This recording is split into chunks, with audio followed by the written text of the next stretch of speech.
எல்லோருக்கும் வணக்கம். எல்லோரும் நன்றாக இருப்பீர்கள். இன்றைய தலைப்பு, இப்போ ஒரு ஜாதகத்தில் வரக்கூடாத தசை வந்தால் அந்த கிரகம் எங்கே இருந்தால் நல்லது பண்ணும். பொதுவாக ஜாதகத்தில் 2 அணியை பிரிச்சிருக்கிறாங்க, குரு அணி, சுக்கிர அணின்ட்டு.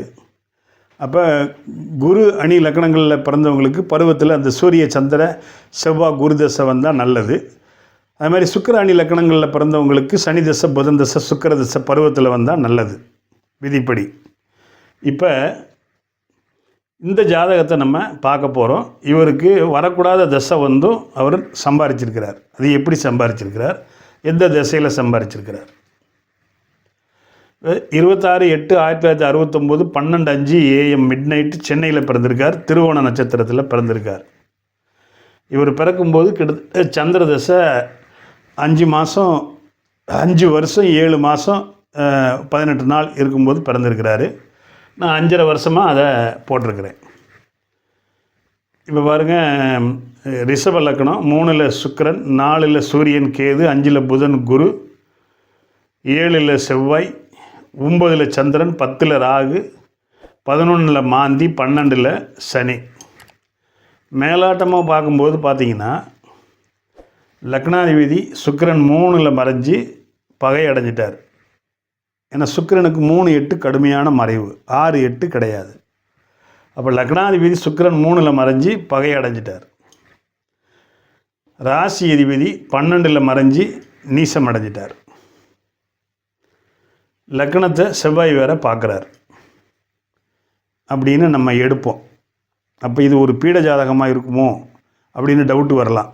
முதல்ல ஜாதகம் கற்றுக்கிறவங்களுக்கு, ஜோதிடம் கற்றுக்கிட்டு இருக்கிறவங்களுக்கு இது கொஞ்சம் சிக்கலான ஜாதகமாக தெரியலாம். ஆனால் அப்படி இல்லை. ஏன்னா இவர் பௌர்ணமிக்கு முதல் நாள் பிறந்திருக்கார். திருவோணத்துக்கு அடுத்து அவிட்ட நட்சத்திரமாக இருந்தால் இவர் பியூர் பௌர்ணமியில் பிறந்திருப்பார். அதாவது சதுர்தசி வளர்வரையில் பிறந்திருக்கார், விடிஞ்சா பௌர்ணமி. அப்போ இங்கே சந்திரன் லக்னாதிபதியை 7ஆம் பார்வையாக பார்க்குறார். எப்பயுமே சந்திர அதியோகங்கிறது 6, 7, 8 உள்ள கிரகத்தை சுபத்துவப்படுத்தும்ங்கிறது விதி. அதாவது காரகத்துவத்தை வலுப்படுத்தும். ஆனால் 7ல் இருக்கிற கிரகத்தை மட்டும் ஆதிபத்தியத்தையும் காரகத்துவத்தையும் தரும். அது சுப கிரகங்களுக்கு மாத்திரம். இப்போ இங்கே 7ல் சுக்கிரன், 8ல் சூரியன் கேது, இங்கே புதன், இது 9க்கு போயிட்டாங்க. இங்கே 6ல் கிரகம் இல்லை. சரியா? இருந்தாலும் இங்கே புதனும் குருவும் நல்லா இருக்காங்க. ஏன்னா குரு தான், அவர் பஞ்சமஸ்தானத்தில் இருக்கிறார். உச்சம் பெற்ற புதனோட சேர்ந்திருக்கிறார், உச்ச வீட்டில் இருக்கிறார். இப்போ பாருங்கள், இவருக்கு 1, 5, 9 வலுத்துருச்சு. 1க்குரியவன் பௌர்ணமி சந்திரன் பார்வையில் 5ல் சுபகிரகங்கள், இங்கே 5க்குரியவன் 5லேயே உச்சம், 9ல் பௌர்ணமி சந்திரன். அப்போ 1, 5, 9ல் சுபகிரகங்கள் இருக்கணும்னு விதிப்படி இருக்குது. அப்புறம் கேந்திரம் பார்த்திங்கன்னா 4ல் கிரகம் இருக்குது, 7ல் கிரகம் இருக்குது, 10ல் கிரகம் இருக்குது. அப்போ கேந்திரமும் வலுப்பட்டுருக்குது, கோணமும் வலுவாக இருக்குது. அப்போ இயற்கையிலேயே 1, 5, 9, 4, 7, 10ல் கிரகங்கள் இருந்தால் அந்த கிரகம் ஒரு அருமையான ஜாதகம் அப்படின்னு நம்ம எடுத்துக்கலாம். சரி, இவர் பிறக்கும்போது சந்திர தசையில் பிறந்திருக்காரு. சரியா? சந்திரன் இவருக்கு அவயோகி தான். இருந்தாலும் அவர் பௌர்ணமி சந்திரன், இளமையாக இருந்திருக்காரு. அதுக்கப்புறம் செவ்வாய் இவருக்கு 7-12க்குரியவர். அவர் ஆட்சி பெற்று ஸ்தான பலத்தோடு தான் இருக்கிறாரு. அடுத்து ராகு தசை. இது எல்லாமே கிட்டத்தட்ட இளமைன்னே வச்சுக்கோங்க. ஏன்னா ராகு தசை சுமாராக தான் இருக்கும். ஏன்னா வீடு கொடுத்தவன் நீசமாயிட்டார். ஆனால் லக்னாதிபதி சந்திரனுடைய பார்வையில் வலுவாக இருக்கிறார். சனிக்கு வீடு கொடுத்தவன் ஆட்சி பெற்றுட்டார். அப்போ இந்த சந்திர தசை நல்லா இருந்திருக்கும். அதுக்கப்புறம் செவ்வாய், இங்கே பாருங்க, சனி தான் லக்னத்தை பார்க்கக்கூடாது. செவ்வாய் லக்கணத்தை பார்க்கலாம். செவ்வாய் லக்கணத்தை பார்த்தா நல்லதுங்க. ஏன்னா அவருக்கு என்ன கொஞ்சம் ஆக்ரோஷம், கோபம், அவசர கொடுக்க இருந்தாலும் அவருக்கு தைரிய வீரியத்தை கொடுக்கும் செவ்வாய் லக்கணத்தை பார்த்தா. அதே போல் குரு லக்கணத்தை பார்க்குறார். குரு பார்க்க கோடி நன்மை. அப்போ நல்ல மனுஷன் அர்த்தம் குரு லக்கணத்தை பார்த்துட்டாலே. பாருங்க, குரு லக்கணத்தையும் பார்க்குறார், ராசியையும் பார்க்குறார். லக்னாதிபதியை பௌர்ணமி சந்திரன் பார்க்குறார். இப்போ ராசி அதிபதி மட்டும் பார்வை கிடைக்கல, அவ்வளோதான் வித்தியாசம். இவருங்க லக்னத்தை குரு லக்னம் 16 டிகிரியில் இருக்கார், குரு 13, 3 டிகிரிக்குள்ளே லக்னத்தை குரு பார்க்குறார். ராசியை சந்திரன் 15 டிகிரியில் இருக்கார், குரு 13, 2 டிகிரிக்குள்ளே ராசியை பார்க்குறார். அதே மாதிரி சுக்கிரனை சந்திரன் சந்திரன் 15 டிகிரியில் இருக்கிறாரு, சுக்கிரன் 13 டிகிரிக்குள்ளே சுக்கிரனை பார்க்குறார். வீடு கொடுத்தவன் பௌர்ணமி சந்திரன், அந்த பௌர்ணமி சந்திரனை சுக்கிரன் பார்க்குறார். சரி, இப்போ ராகு திசை வரைக்கும் அவருக்கு அப்படி இப்படி இருந்தாலுமே ஒரு குரு திசை இவருக்கு வரக்கூடாத திசை. இந்த ரிஷப லக்னத்துக்கு 8க்குரியவராகவும்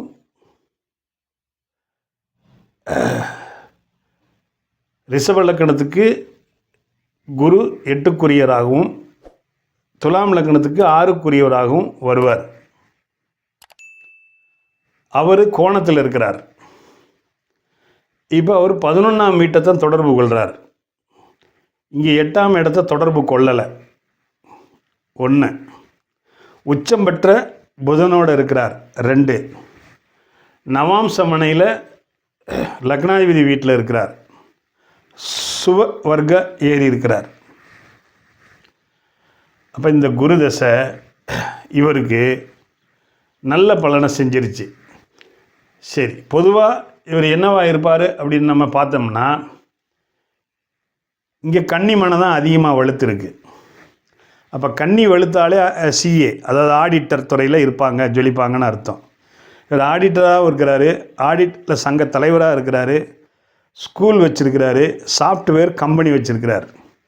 கிட்டத்தட்ட வருமானம் 50 கோடிக்கு மேலே இவர் சம்பாதிக்கிறார். அது குரு தசையில் தான்.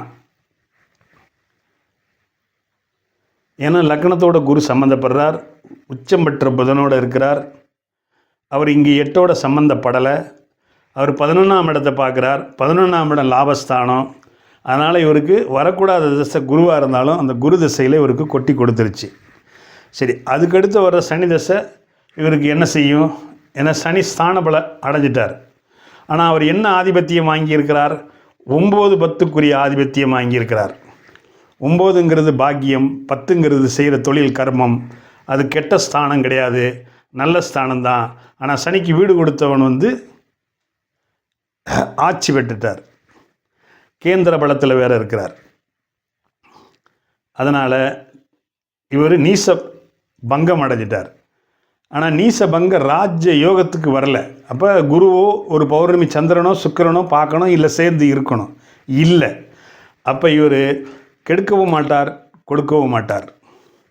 அப்போ அந்த தொழில் அப்படியே லெவலாக ஓடிக்கிட்டே இருக்கும், நஷ்டமடைய மாட்டார், லாபமும் வராது. சனி திசையிலேயே இவருக்கு வயசு வந்துடும். கிட்டத்தட்ட 46 வயசுலேருந்து 65 வயசு வரைக்கும் வருது.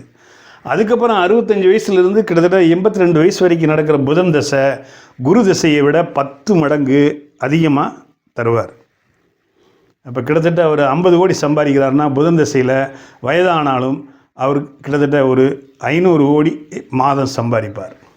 ஏன்னா அவர் 2, 5க்குரிய ஆதிபத்தியம் பெற்றிருக்கிறார். அவர் ஸ்தான பலம் பெற்று உச்சம் பெற்று 5ஆம் இடத்திலேயே இருந்து குருவோடு சேர்ந்து சுபத்துவமாக இருக்கிறார். புதன் 4 டிகிரியில் இருக்கிறார், குரு 13 டிகிரியில் இருக்கிறார், 9 டிகிரிக்குள்ளே இங்கே புதன் சுபத்துவம்.